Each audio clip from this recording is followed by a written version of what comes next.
nakulong ako. Okay. Ready na ba kayo sa part 2 ng ating kwento? So, ayun na nga. Ang last part is na-hospital ako. So, ayun nga.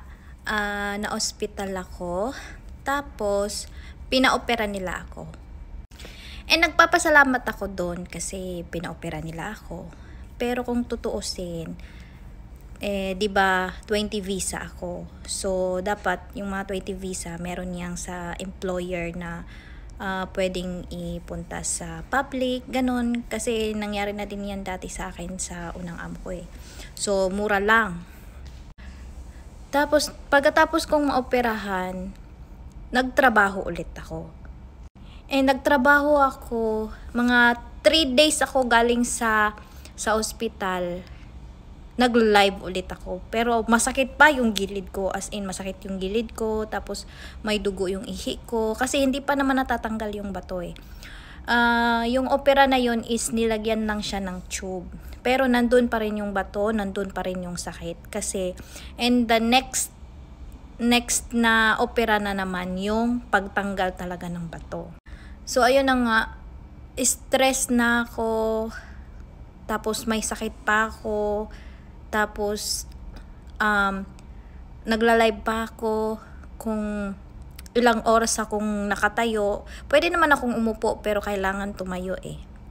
And yun na nga, meron akong kaibigan na tawagin natin sa pangalang L.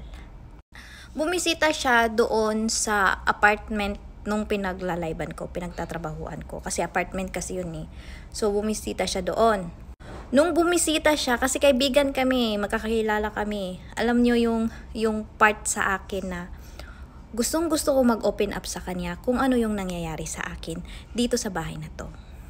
Kasi wala na akong wala na akong peace of mind. Tapos hindi na healthy yung pakiramdam ko.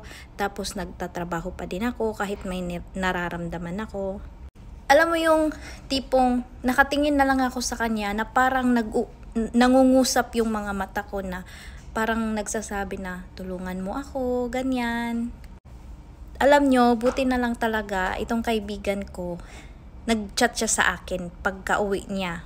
Kasi pagkaalis niya kasi niyakap ko siya eh. Parang yung yakap ko, parang may gustong ibig sabihin ba yung yakap ko sa kanya. Kaya nung time na yon, minessage niya ako. Sabi niya, kamusta ka? Okay ka lang ba dyan? Doon na ako naiyak. As in, sobrang iyak ko kasi alam mo yung hindi ko pa sinasabi sa kanya pero naramdaman niya ako. Naramdaman niya yung hirap ko. Sabi ko sa kanya na wala na akong peace of mind sa apartment na to, sa bahay na to, para akong nakakulong, ganyan. Tapos may sakit pa ako, nagtatrabaho ako, tapos yung yung ihi ko pa, dugo, ganyan. Pagkatapos nun, naghanap siya ng paraan sa akin. Kinontak niya yung pinakaamo ko, yung pulis. Kumbaga, ka-feel ko. Kasi nalaman din yun ng ka-feel ko eh. Kasi yung best friend kasi nung nagpapasahod sa akin, magkasosyo kasi sila 3. Yung best friend, yun yung nagdala sa akin sa ospital. Pagkatapos, sinabi ko sa kanya lahat na nag-worried ako kasi nga papabayarin ako ng 500, ganyan. Tapos yung sinasahod ko, kasi nagkasahod kasi ako, sinahuran kasi nila ako, dapat 200k, di sana yon for 1 month kasi nakapag-trabaho na ako ng 1 month sa kanila. Tapos, 1 month or 2 months pa yun, nakalimutan ko na. Pagkatapos, nung nabigay sa akin yung sahod, 72k din na lang yung natira. Kasi, meron silang kinaltas sa akin na hindi ko naman ginamit. Pero doon sa kasama ko, napadala kasi sila ng pera doon sa kasama ko, kaya sa akin kinaltas. Tapos hindi ko pa alam kung ano yung kinaltas nila, kung kinaltas na ba nila yung 500k, di nagsimula na ba sila nung nagkaltas noon, pero hindi ko alam. Basta ang natira sa pera ko na 72k, Yun na lang sa akin. Tapos pinadala ko pa sa Pilipinas. Tapos yung best friend, sinabihan ko siya. Sinabihan ko yung kasi parang ang bigat kasi sa pakiramdam ko na wala akong masabihan, kaya sinabi ko sa kanya. Tapos ngayon, ito namang best friend nung nagpapasweldo sa akin, nagsabi naman dun sa kafil ko. Kasi tatlo nga sila, magkasosyo sila. So ngayon, alam na pala nung kafil ko, yung mismong amo ko na pulis. Pagkatapos, kinuha ng kaibigan ko na si L yung number. Kaya binigay ko sa kanya kasi meron akong number sa kafil Kaya pinasa ko sa kanya. Tapos itong si L, nagpatulong siya sa kaibigan niya din na Kuwaiti para kausapin yung mismong employer ko. Pagkatapos nun, doon na nag-uusap na sila. And tinulungan nila ako. Thanks God na merong tao na tumulong sa akin kasi hindi ko alam kung anong mangyayari ko sa bahay na yun. Pagkatapos nga, nung tinulungan nila ako, ayan, nag-usap-usap na nga sila. Alam nyo ba mismo yung kafil ko ang nagsabi sa akin, yung pulis, na kinabukasan or kung ano man, pumunta daw ako sa kaibigan ko, yung si L. Pumunta daw ako sa kanya. Siya pa mismo nagsabi sa akin. Kumbaga, in short, lumayas ako. Tapos, ang nangyari, yun na nga, sinabihan niya ako na huwag kang magdala ng damit. Kasi isipin nila, tumakas ka, ganyan.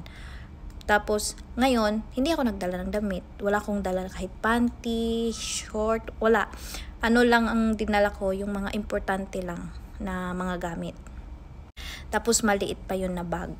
So, pagkatapos nun, pagkababa ko ng building, saktong-sakto, paglabas ko, merong pulis. Merong pulis na nag-checking. So, ngayon na-checking ako. So, hindi man ako makukulong kasi may papel na nga ako. Palabas na nga lang yung ID ko. Pagka-checking sa akin, Diyos ko day, napaka-agresibo nila.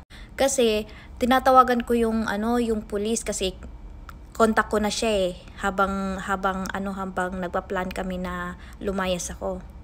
Tapos sabi ko sa kanya na may pulis, sabi niya noon may pulis. Tapos sabi niya, sige, ipakuusap mo sa akin. Pero alam niyo ba yung pulis, sabi pa ng pulis na, sabi niya, bakit ko kakausapin yan? Sabi pa niya ganun. Amo ko yun Sabi ko, sir, in-speaker ko talaga sa kanya. Kasi kung nagpatalo ako nun, kukunin nila ako, dadalhin nila ako. Tapos matutulog ako sa presinto, ganun. So, diniin ko talaga sa kanila na, sir, kausapin mo yung amo ko. Tapos yung amo ko, puti na lang siya, nagsalita siya. Siguro na sabi niya na pulis siya, ganyan. Tapos lang din sila, 'di ba? Kasi kapwa pulis sila. Kaya yun, nakita nila yung paper ko. Paper pa lang nakapasa sa WhatsApp Tapos nakita nila na meron na akong papalabas na ikama, na ID. Kaya binitawan nila ako. So pagkatapos nga noon, naisipan nung pulis ko na kafil, na amo ko talaga, na magpanggap kami na nahuli ako. Ayun na nga. So, doon na nagpicture na kami kasi sabi ng pulis magpicture daw ako na para akong kawawa, ganyan. Tapos ipapasa daw nila doon sa mismong nagpapasahod sa akin. So, yun na. Nabalita ako diyan sa may Old Sucsalmia na nakulong ako. O tuwang-tuwa sila sa balita na nakulong ako. Tapos, nung nalaman nga nila na nakulong ako, yun na, nagdagdag na yung Pilipina. Sinabi niya na nagnakaw daw ako